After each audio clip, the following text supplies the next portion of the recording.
ಕದ್ರಿ ಮಂಜುನಾಥ ದೇವಸ್ಥಾನ ಕದ್ರಿ ಬೆಟ್ಟಗಳ ಮೇಲೆ ರಾರಾಜಿಸುತ್ತಿರುವ ಮಂಜುನಾಥೇಶ್ವರನ ಪುರಾಣ ಇತಿಹಾಸ ದೇವಸ್ಥಾನ. ಕ್ರಿಸ್ತ ಶಕ 10ನೇ ಅಥವಾ 11ನೇ ಶತಮಾನದಲ್ಲಿ ನಿರ್ಮಿಸಲಾಗಿದೆ ಎಂದು ಹೇಳಲಾಗಿದೆ. ಪರಮೇಶ್ವರನನ್ನು ಒಲಿಸಲು ಪರಶುರಾಮ ಘೋರ ತಪಸ್ಸನ್ನು ಮಾಡಿದಾಗ ಪ್ರತ್ಯಕ್ಷನಾದ ಪರಶಿವನು ಸಮುದ್ರದ ಅಡಿಯಲ್ಲಿ ಕದಳಿ ವನದಲ್ಲಿ ನನ್ನನ್ನು ಆರಾಧಿಸುವಂತೆ ಆಜ್ಞೆ ಮಾಡಿದನು. ಅದರ ಪ್ರತಿಯಾಗಿ ಪರಶುರಾಮನು ತನ್ನ ಕೈಯಲ್ಲಿದ್ದ ಕೊಡಲಿಯನ್ನು ಬೀಸಿ ಸಮುದ್ರನು ಹಿಂದಕ್ಕಿ ಕದಳಿ ವನದನ್ನು ಮರಳಿ ಪಡೆದಾಗ ಮಂಗಳೂರು ಸೃಷ್ಟಿಯಾಯಿತು ಎಂದು ಭಾರದ್ವಾಜ ಸಾಹಿತ್ಯದಲ್ಲಿ ಉಲ್ಲೇಖವಿದೆ. ಈ ಕ್ಷೇತ್ರಕ್ಕೆ ಕದರೆ, ಕದ್ರಿ ಮತ್ತು ಕದರಿ ಕ್ಷೇತ್ರ ಎಂಬ ಹೆಸರು ಕೂಡ ಇದೆ.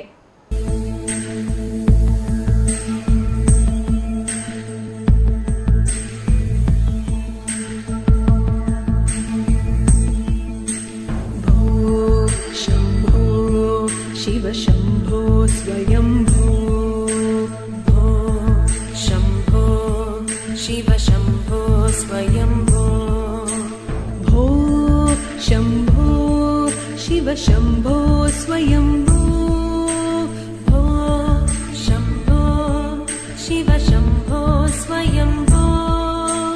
भो शंभो शिव शंभो स्वयंभो भो शंभो शिव शंभो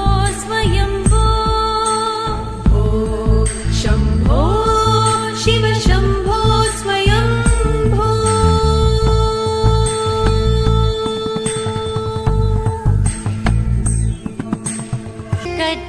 क्षेत्रदि बंदा स्वामी श्री मंजुनाथने जगदन्नदाता. कद्रिया क्षेत्रदि बंदा स्वामी श्री मंजुनाथने जगदन्नदाता. श्री मंजुनाथने जगदन्नदाता.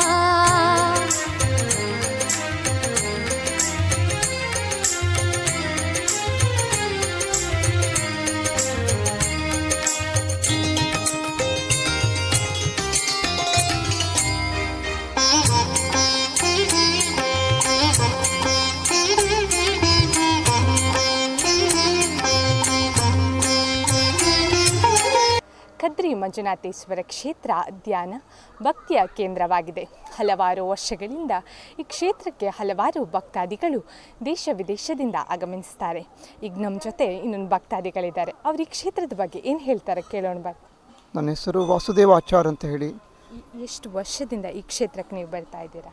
ಸುಮಾರು 40 ವರ್ಷದಿಂದ ಈ ಕ್ಷೇತ್ರಕ್ಕೆ ಬರ್ತಾ ಇದ್ದೇನೆ ಭಕ್ತನಾಗಿ. ಶಿವರಾತ್ರಿಯ ಈ ದಿನದಂದು ನೀವು ಯಾವ ರೀತಿ ಶಿವರಾತ್ರಿಯನ್ನು ಆಚರಣೆ ಮಾಡ್ತೀರಾ? ನಾವು ಉಪವಾಸ ವ್ರತದಲ್ಲಿದ್ದು ಶಿವದೇವರನ್ನು ಧ್ಯಾನ ಮಾಡ್ತೀವಿ, ರುದ್ರದೇವರನ್ನು ಧ್ಯಾನ ಮಾಡ್ತೀವಿ. ವೇದ ಪ್ರತಿಪಾದ್ಯನಾದಂತಹ ರುದ್ರದೇವರು ಎಲ್ಲ ಕಷ್ಟಗಳನ್ನು ಪರಿಹಾರ ಮಾಡ್ತಾನೆ. ಉಪವಾಸ ಮಾಡಿ ವ್ರತ ಆಚರಣೆ ಮಾಡಿ ಶಿವ ಧ್ಯಾನದಲ್ಲಿದ್ದರೆ ನಮ್ಮ ಎಲ್ಲ ಕಷ್ಟ ಪರಿಹಾರ ಮಾಡ್ತಾನೆ. ನನ್ನ ಎಲ್ಲ ಕಷ್ಟವನ್ನು ಪರಿಹಾರ ಮಾಡಿದ್ದಾರೆ, ಅದಕ್ಕೆ ಇಲ್ಲಿ ಬರ್ತಾ ಇದ್ದೇನೆ.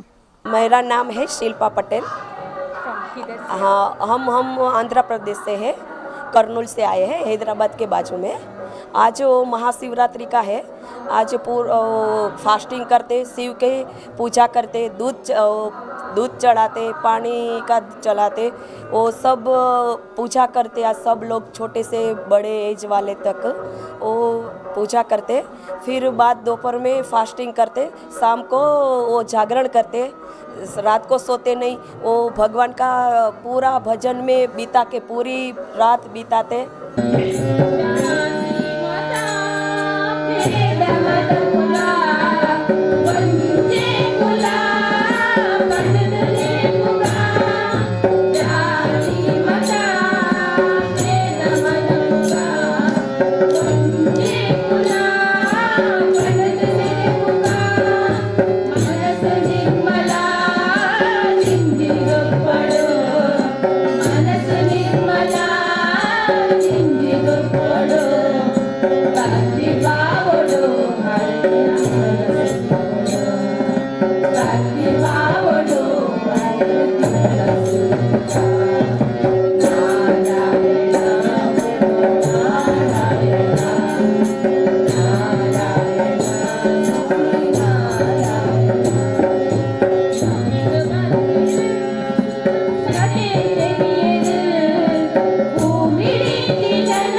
ശിവരാത്രിയായിട്ടാണ് കദ്രി അമ്പലത്തിൽ വന്നിരിക്കുന്നത്.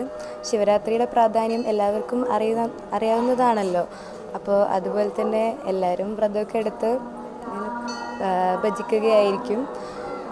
ഈ ഒരു നല്ല ദിവസത്തിന് എല്ലാവർക്കും നല്ലൊരു തുടക്കമാവട്ടെ എന്ന് വിശ്വസിക്കുന്നു. നന്ദി.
ಮತ್ತೊಂದು ವಿಶೇಷ ಕಾರ್ಯಕ್ರಮಗಳೊಂದಿಗೆ ಮತ್ತೆ ಭೇಟಿಯಾಗೋಣ. ನಮಸ್ಕಾರ.